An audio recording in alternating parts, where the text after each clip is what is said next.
एक गांव में आया हाथी, घंटी बजी, टन टन की आवाज हुई।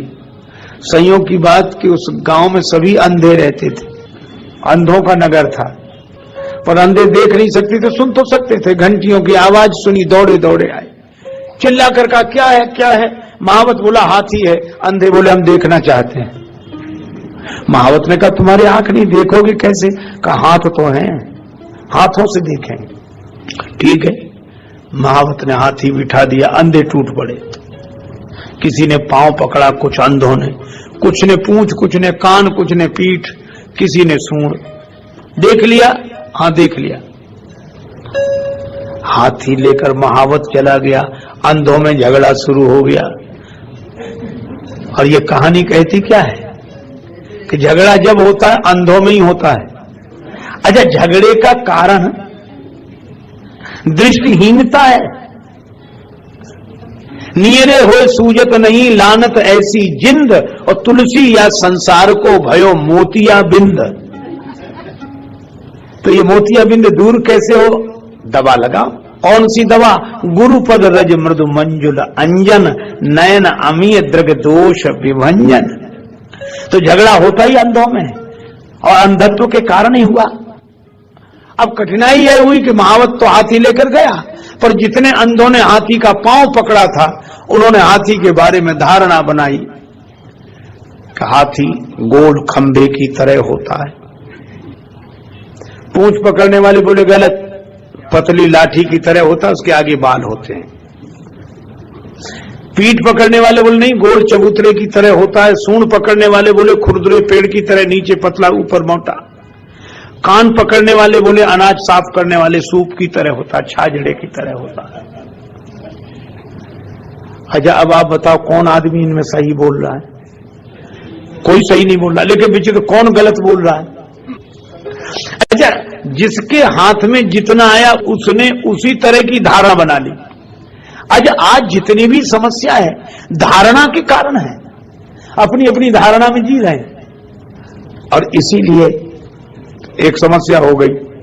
अब जितने पांव वाले थे, जिन्होंने हाथी का पांव पकड़ा था, वो पूंछ वालों से नहीं बोलते थे। पूंछ वालों ने पांव वालों से बोलना बंद कर दिया।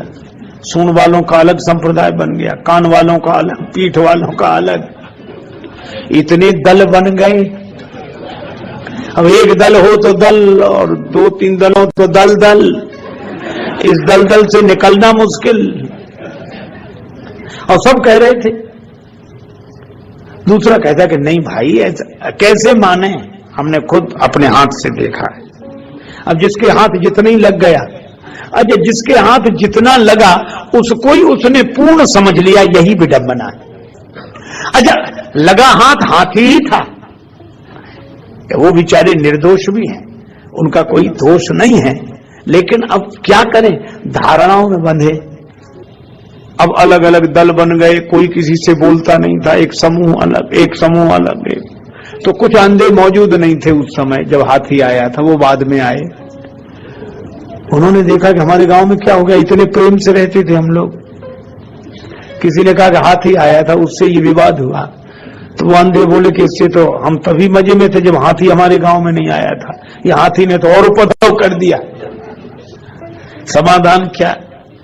कुछ लोग बोले कि महावत कह गया था कि 4 दिन बाद लौट कर आएंगे, प्रतीक्षा करो। लौट कर आया, फिर घंटियां बजी, हाथी के आगमन की सूचना मिली, अंधों दौड़े।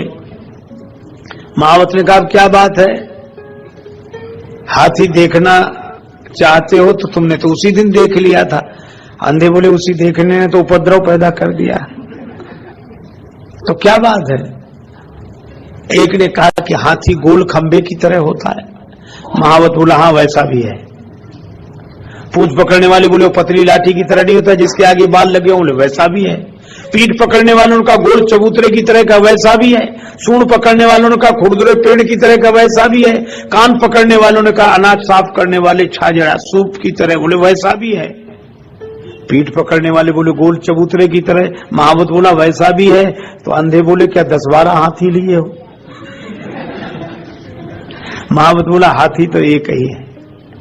तो एक ही अनेक जैसा क्यों लग रहा है?